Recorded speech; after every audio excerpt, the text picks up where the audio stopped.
எல்லா ஒரு மார்க்கத்தை சொல்லிட்டு கிறிஸ்தவம் தான் மெய்யான மார்க்கம். எங்களுக்கு நல்லா தெரியும். இயேசு கிறிஸ்துவ பாவம் இதுதான் எங்களுடைய நிச்சயமான அது எந்த மாற்றமும் கிடையாது.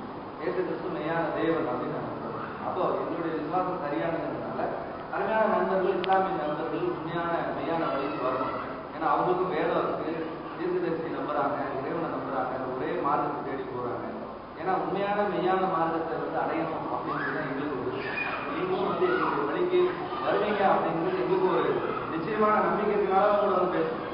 இல்லைன்னா பேசவே மாட்டேன். நீங்க இன்னைக்கு இல்லைன்னா நாளைக்கு இறைவனுடைய நாட்டாருக்கு கண்டிப்பா ஏற்றுக்கொள்வீங்க அப்படிங்கிறதா எங்களுடைய அடிப்படை மனசுல இருக்கிற காரியம். அதனாலதான் நீங்க வேணா மெய்யான வழி அதான் பைபிள் ஒரு வாசனை என்ன சொல்லியிருந்தா, பூர்வ பாதையிலிருந்து நீங்க கேட்டு விசாரிங்க, நல்ல வழி அதுல நடவுங்கள் அப்படின்னு சொல்லி பூர்வ பாதை அதுதான் அப்படின்னு சொல்லுவோம். அப்ப அந்த நல்ல வழியில நம்ம